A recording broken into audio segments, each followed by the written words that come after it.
A lot of advice we hear about authenticity sounds simple.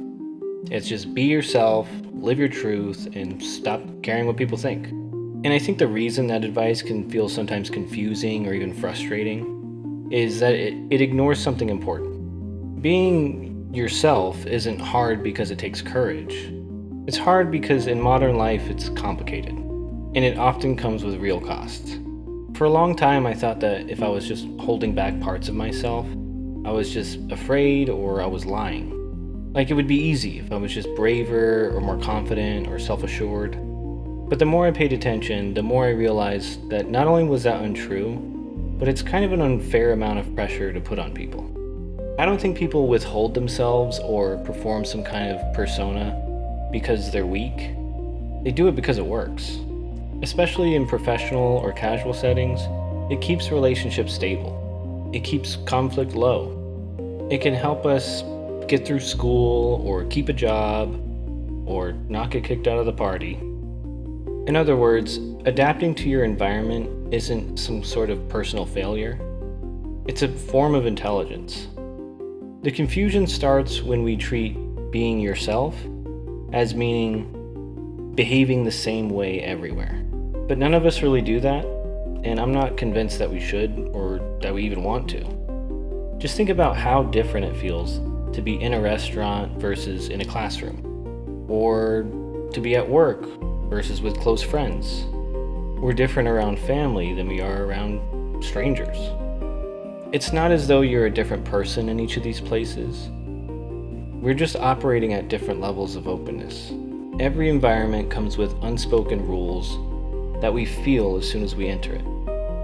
And different environments ask for different versions of ourselves, different levels of disclosure, and different levels of risk. And that's not dishonesty, that's just context.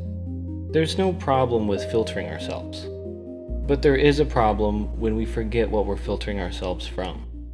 When the version of you that shows up everywhere is shaped almost entirely by what's least likely to cause friction, something subtle starts to happen. Over time, it gets hard to tell which parts of you are real preferences and which parts are just the habits of self-protection. That's usually when people start to feel disconnected from themselves.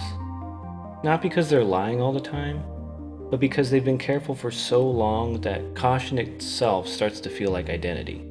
This is where advice like just be yourself starts to kind of fall apart. Because authenticity isn't binary, it's not something that you just are or are not. It's situational. Being yourself doesn't mean just unloading your full personality everywhere you go. No one needs the director's cut of you at all times. And it doesn't mean just saying everything you think or revealing everything you feel the moment it comes up. That's just impulsivity. It means noticing where the cost of honesty is survivable. And it's survivable more often than we might assume. I didn't fully understand this until I saw it play out in a place where honesty actually felt unsafe. I once worked for a guy who seemed personally opposed to joy or humor or casualness of any kind, and he made mistakes feel dangerous. Whenever he walked into the room, everybody would just get super tense.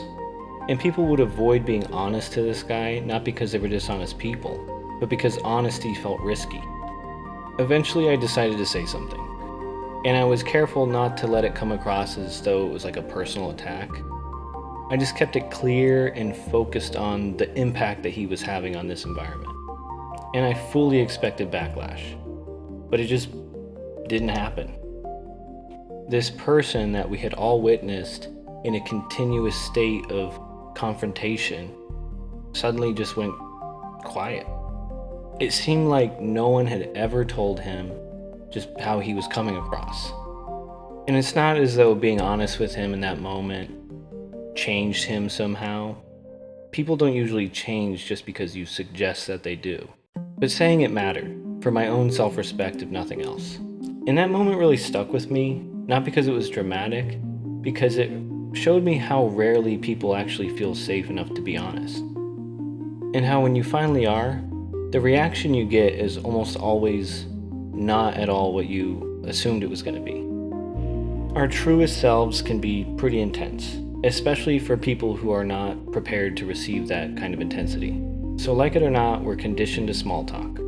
which is something that I used to completely resent for a really long time, until I understood its functional purpose, which is sometimes we need to let people ease into who we are.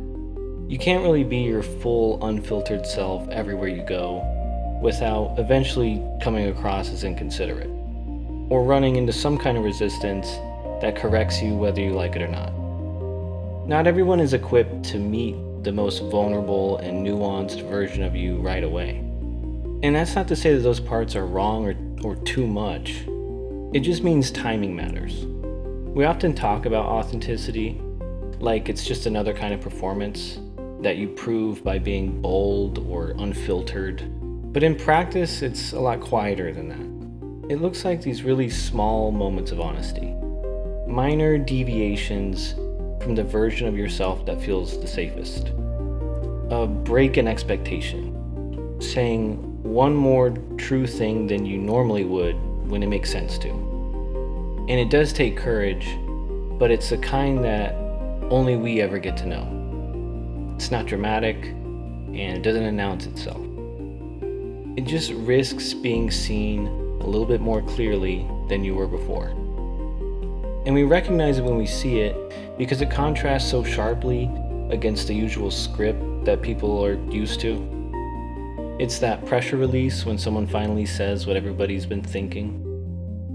It can be the sting of being called out, or the warmth of being genuinely noticed.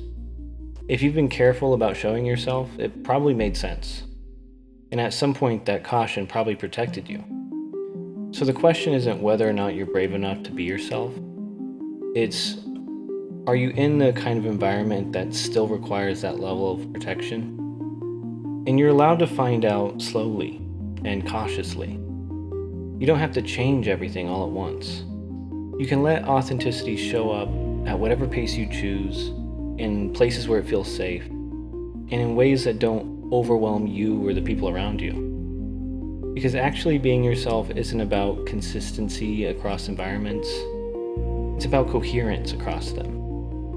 And if we allow ourselves to get there, that coherence offers us this quiet sense of freedom that makes it all worth it.